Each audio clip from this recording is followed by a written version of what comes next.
Hey guys, this video is all about how to find scholarships, how to win them, and also what happens after you win a scholarship. Where does that money go? Alright, we want to make sure that you have the opportunity to win as much free money as possible to accumulate enough scholarships and grants and other money so that you can have a full ride for scholarship, not have to take out a penny of student loans, and so that you can start your life off right. Stay tuned. Hey guys, I am Thomas Knapp. This is Financial Empowerment, and where we are empowering you to pay for college without student loans, build wealth, and manage your money. If any of that sounds interesting to you, then go ahead and subscribe to the channel for more content like this. And as always, you can check through the timestamps and skip to the parts of the video that are more interesting to you and skip over the stuff you may already know. We don't want to waste your time. So let's just jump in first. There are two kinds of scholarships. There are merit-based scholarships and there are need-based scholarships. Merit-based scholarships are scholarships that are basically some sort of criteria set up by the scholarship giver, and you have to either meet or exceed those criteria in order to qualify. A need-based scholarship simply means that there's something about a financial threshold that you have to be under in order to qualify for that scholarship. And while there are tons and tons of scholarship opportunities that are legitimate opportunities to win money, not all of them are. There are scams and you need to be careful. So always be cautious and make sure before you give somebody your information that the opportunity to win this scholarship is legitimate. One way to know that the scholarships you're looking for are legitimate is to look directly at the financial aid office of the college or institution which you are intending on going. Nothing that they're going to share with you is going to be a scam. So you can find scholarships at the school and know what the requirements are so you know what you're trying to accomplish, and also find departmentally based scholarships at your school. So go to your financial aid department, find scholarships there. And we mentioned this in the last video about scholarships, but you can also go to your high school counselor. They are a great opportunity to find scholarships at your school, but also local scholarships often by smaller businesses. These might be smaller scholarships, $500, $1,000, but again, because they're smaller, most people aren't applying for them. So there's less competition for these smaller scholarships, and your high school counselor is a great resource. And along the lines of kind of staying local, there are tons of businesses in your community that offer scholarships, and you might not even know. What do I mean by that? There might be some random law office on the corner that you've never been to and don't even know anything about. But if you go in, you might just say, hey, do you guys offer any college scholarships? And they might be like, yeah, here's an application. So any business that you see or drive by in your neighborhood or in your community,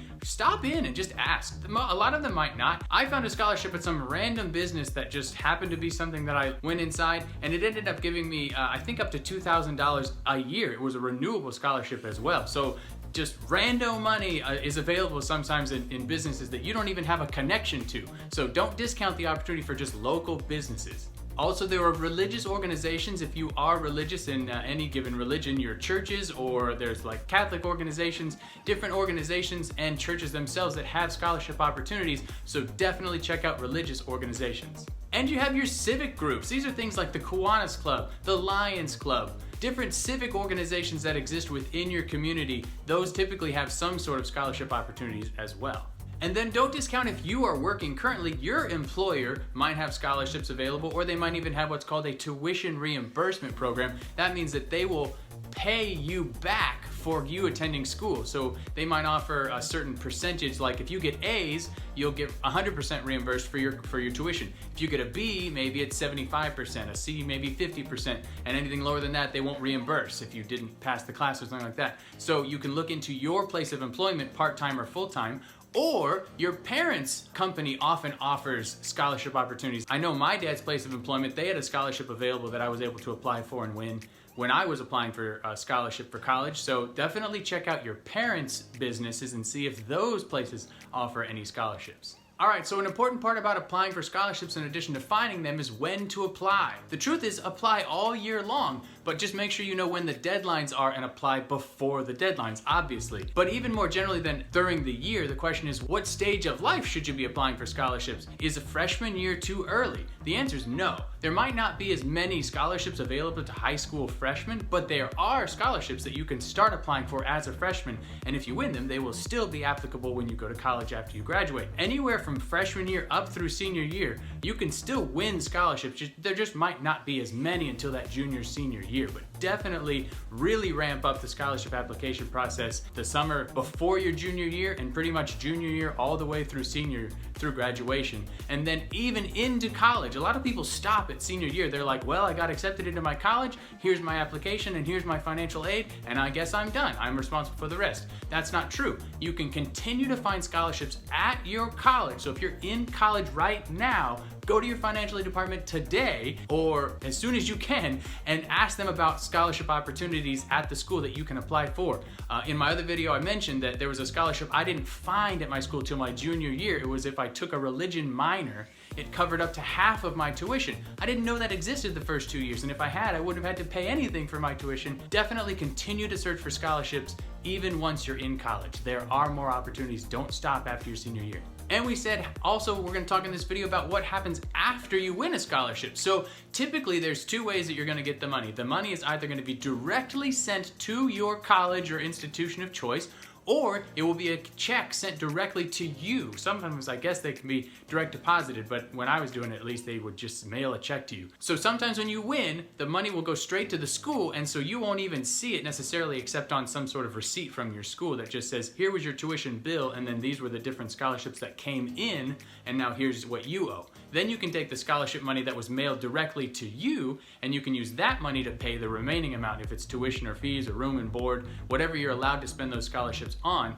then you can finish paying off those. And once you've paid off all your tuition and room and board and everything you owe to the school itself, then you can use scholarship money that came directly to you to pay for things like books and school supplies and other college-related expenses like maybe transportation. One thing also to know about scholarships and how they impact your total financial aid package is you cannot receive more financial aid than the total cost of your college. There's a total number that's like your cost of college, and your school typically has that's like a published number because each school's tuition rates and school room and board, it's all different. So each school has their own number that's kind of like, this is the cost of college attending here, and it'll include things like books and other things and fees. All that'll be in there, and there'll be like this giant number that's like, this is the total cost of college to attend here. Your total financial aid package cannot exceed that amount. So if you were to win $10,000 in scholarships outside of the school, you have to report that information to the school, and then they might, if that covers all of your tuition and room and board and stuff, maybe they were going to give you a grant for $10,000 as well, but with the scholarships and everything else, everything's covered, and they can only give you a $5,000 grant because they can't give you more money than the total cost of college. So just be aware, but that's not a reason to stop or not continue to apply for as many scholarships as possible. The point is just that you can't actually win like $1 million in scholarships. I see videos posted by different people on YouTube that's like, how I won $1.8 million in scholarships. It's so misleading, and I really don't like that. Essentially what they're saying is, this is every opportunity for a scholarship that I was given, but if you applied to 20, 30 different schools and each school offered you $20,000 in scholarships, you can't add that $20,000 from each school up and be like, cool, now I got $500,000. It doesn't work like that. If you didn't attend the school, if you chose to go to one school out of 20, then you didn't win $1 million in scholarships. You won just the amount of scholarships that covers the cost of that college. That's the most you can earn. So they're not lying, because they did technically win, or at least have the opportunity to win those scholarships, but you don't get to just add them all together. That's not how it works. So those are kind of misleading titles and posts. However, I will say a lot of those videos get a lot of clicks and views, so I guess it works. But be aware that when you're watching those videos, these people didn't actually walk away with a check for $1 million in scholarships. It doesn't work that way. So there you have it, some more information on where to find scholarships, opportunities to look up, and even some other important information about how scholarships work for you. If you enjoyed this video, please consider subscribing to get more content on scholarships, more paying for college, and also building wealth and managing your money. And if you like this video, then you're definitely gonna like these other videos here and in the playlist, or you can just head straight to the channel and find out all the videos that I have for you. Remember, money management is a mindset, and you can pay for college without student loans. Stay empowered, and we will see you next time.